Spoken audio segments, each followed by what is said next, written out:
Hey, it's McNamara. So I've got some solo shows coming up, and I'm gonna set up samples that I can sequence on my Arturia Beatstep Pro so that I can play some of these funky tunes from my EP Bones, which has a lot of really fun percussion sounds on it, like crowbars and a radiator being drummed on by like half of West End Blend. If you know that band, great band. Pieces of bones, and actually I'm slapping my bare ass somewhere in there too. So fun little fact: my ass is prominently featured on the Bones EP. Best ass in the biz. Okay, so I have a Reason file open with the drum sounds that I want to sample. Up here we have kind of car part sounds, and down here are bones sounds. This is a really fun recording session. I had a lot of my friends all playing really weird instruments. Alright, so if you come to this section and hit tab, and go to the back of the rack, now you want to use the audio in-out thing here, and you see where it says sample input in that orange section? You're just going to take the control room out and connect it to that sample input. And this just makes it so that when you press play on those recorded tracks, your sampler, which I'm going to use the Kong Drum Designer as our sampler, but that'll make it actually hear what you're playing. Yeah, so what we're going to do now is go down to this little tab here, and you see we got all kinds of good effects kind of hidden in this thing. Woo! So that's really fun. Yeah. Go down to the nn-nanosampler. That's the move.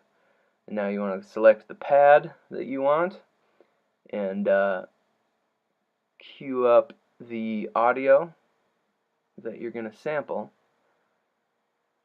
And once you've selected the bit that you want, what you're going to do... I really like the sloppiness of having so many people play vaguely in time. Alright, so now we're going to get annoyed by a cat real quick. Yeah, that's pretty annoying. Yep, oh, and it continues. Yeah, keep doing your cat stuff. So once you've got the sound you want queued up, what you're going to do is go to this nano sampler that we set up before, and there's this little wave form that says start sampling, and then you're just going to press play, and you should see it right there. And then once we hit edit, we can do all sorts of good stuff like normalize so that it's, the loudest part is at 0 decibels. We can crop out any kind of garbage that we don't really need. Get nice and close, make sure we don't lose any of the resonance. Yeah. And then I like to put a little fade out right here. See that little fade out button? That will just add a fade out. It doesn't show it very well, but to this blue area over here that I've highlighted. So now that'll fade out, and that just stops any kind of clicking sounds from coming into your samples. Now I'm going to name this Bones 1. Save. And now you can see it's right there. Zoop. And if we go to pad 1, zoop, you can hear it play. Yeah, and then you can see right here there's a whole bunch of parameters. Oh, here we go. So we also have a pitch knob over here, which you have to be careful of, because sometimes on these presets on the Kong it'll be shifted, and then your sample will sound weird and thin like that, and you won't know why. Ooh!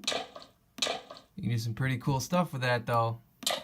That's pretty fun. And now I'm going to repeat this process. Car part sounds too. Might sample my buddy being confused in there. Okay, so I'm gonna do this another 16 times, and then I'll fast forward to the end and show you the result. If you want to use this drum kit again in a different project, if you want to use this drum kit in a different project, you're gonna have to eat your cat, because she won't leave you alone. Leave me alone, Stinky. something you need to be aware of is when you try to save your drum kit, before it will work, you need to go to Song Self-Contained Settings. This is under File. And make sure that all of your samples are unchecked before you save.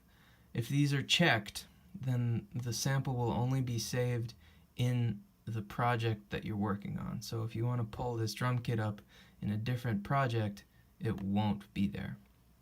So uncheck all of these samples, and then you can save it with a little disk. Save the patch. Yeah, so let's make some music with this, right?